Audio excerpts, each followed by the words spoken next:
So this is a love letter to Black women. Two things happened to me recently. I just had a recording with a sister, another Black woman, where we were in a conversation with each other about what it means to be strong on the outside and to project success and happiness because we've been given the gifts of education. Um, as first or second generation college students in Black families, me being Black American, she being an immigrant. And um,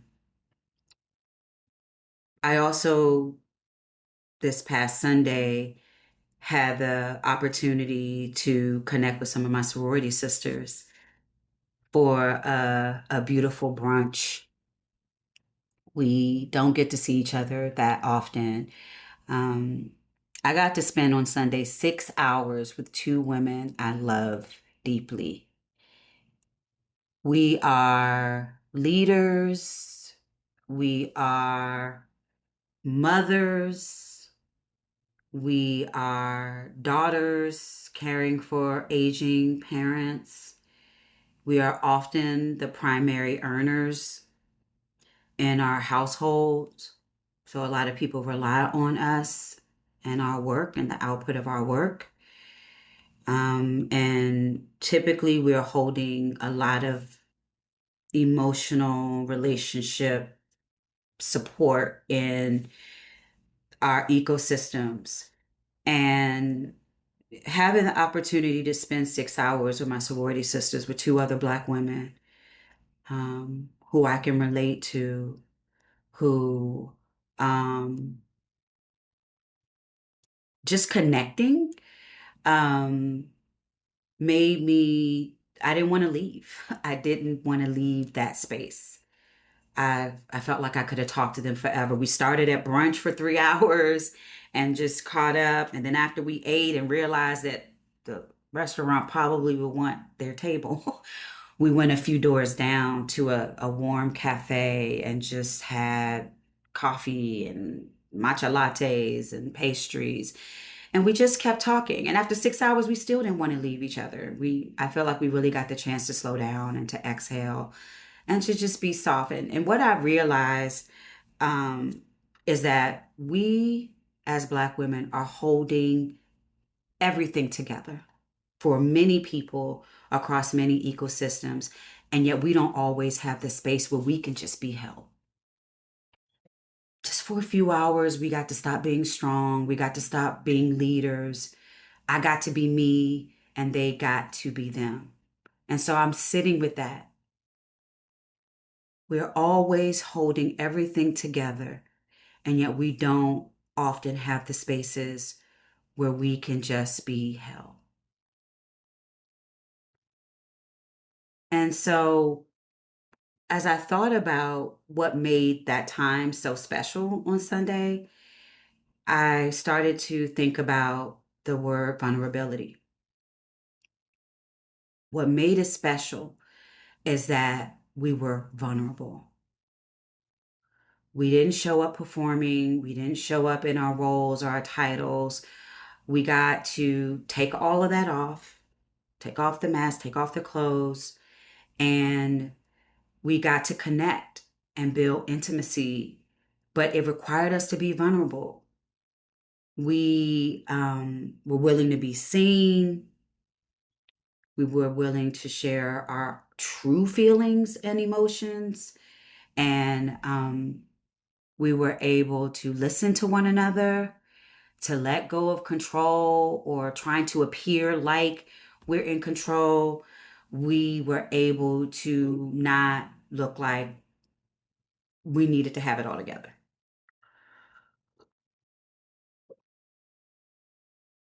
And I realized how much energy is put into us holding it all together.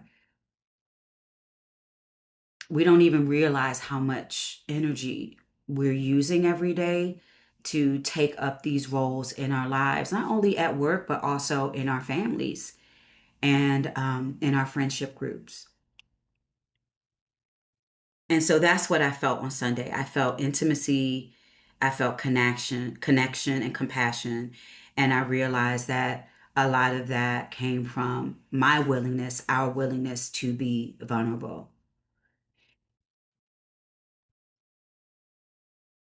And as I sat with this thought about vulnerability, I thought about it requiring the skill of letting go.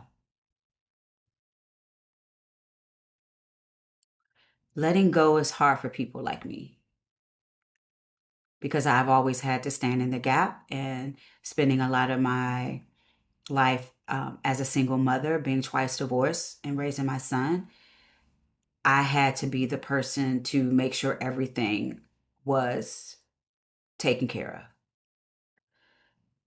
And letting go is about surrender and release. It's about not needing to be right, not needing to force myself to be seen, not needing to control the situation, to be the person who's organizing anything, or even letting go of the certainty of safety. Vulnerability is about letting go even the certainty of safety, like not knowing if I'm going to be safe. I'm going to reveal something about myself in this moment that you may not know about, and that makes I'm showing you my soft underbelly. And so I realized that I love my sisters. I love myself as I love them. I love them as I love myself, that we are one, that we need more time to take off the armor and to be vulnerable. And Brene Brown talks about this. A lot of people talk about this in their own way, in their own language.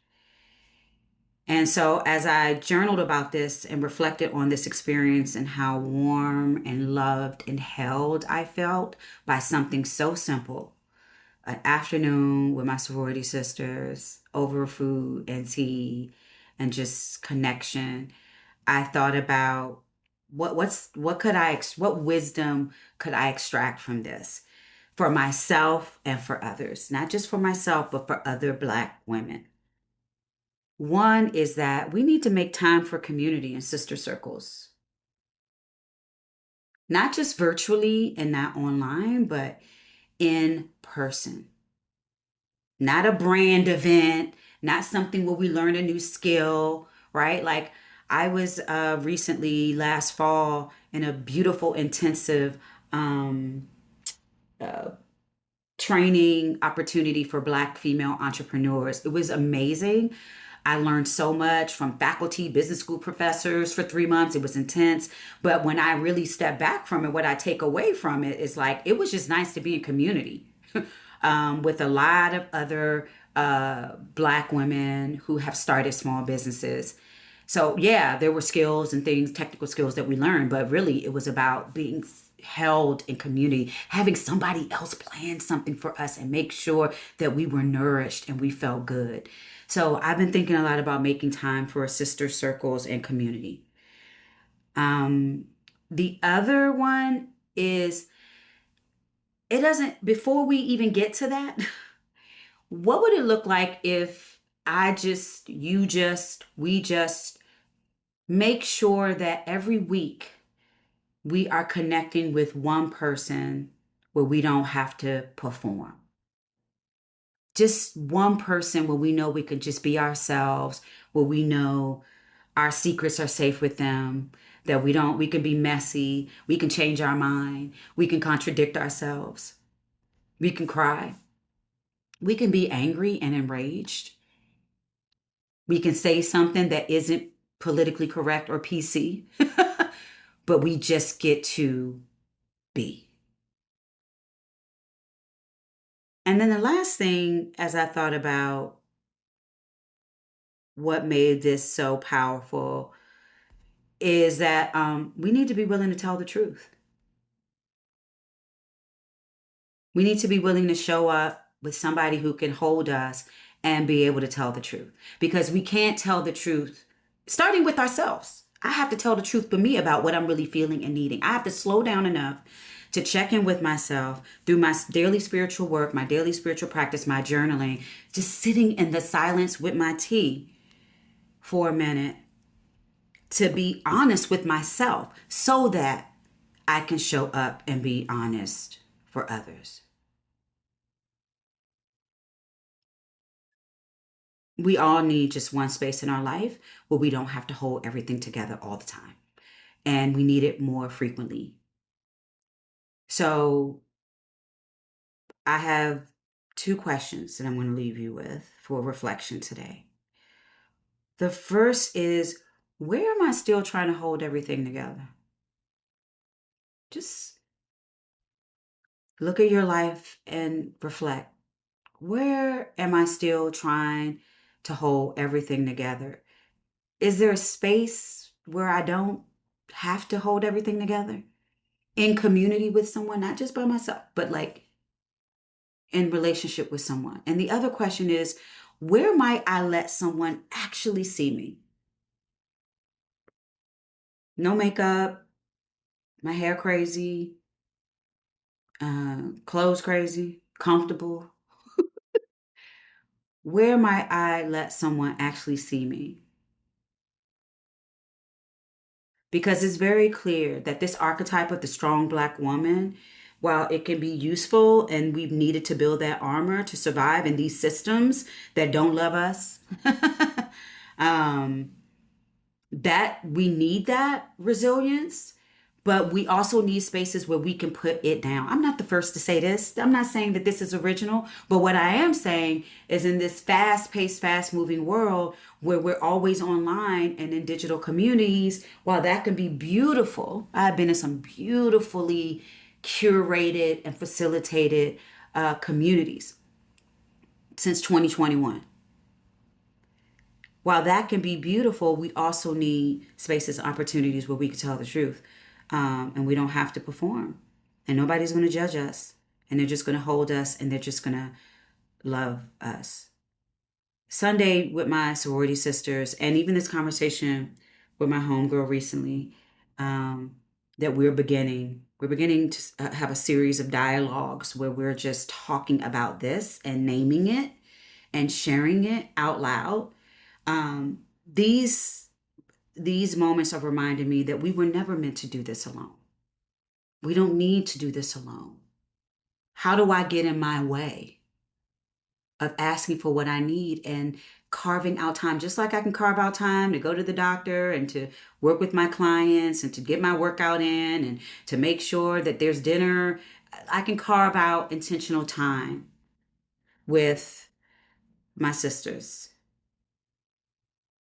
Anyway, this was a love letter for Black women. I love you.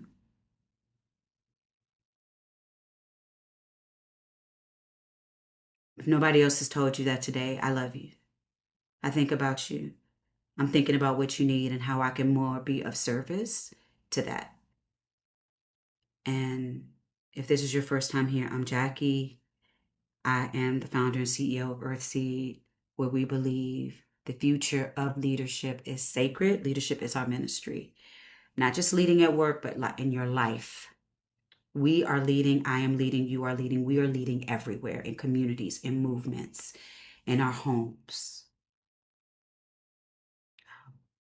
And it's rooted in love. This future is rooted in love. And so I'm on a mission to make sure that we all know we are loved and that we have a right to stand 10 toes down in that. That it is an act of, it's a revolutionary act, Bell Hooks says, right? Like this is a revolutionary act to claim love for ourselves, for others, for the planet, in a time when there's so much toxicity and people are trying to convince us that we ain't angry enough. We need to be more angry. Yeah, I don't need to be more angry. Killing myself, killing my body, killing my soul. Yeah, no, that's not the way out. Because this ain't gonna end. The stress, the wars, the extraction, the exploitation, the murdering of women in the last few weeks, the murdering of women and children. more anger and rage. It's not that I'm not angry enough. I'm angry. We're all angry. But it's not from that place that the healing will come. And so, yeah, these small moments of sisterhood, of connection, of being vulnerable, of being held, that's the future. Don't let anybody convince you that that's not the future. Find somebody where you can be you. Find a place this week where you can be you. Peace.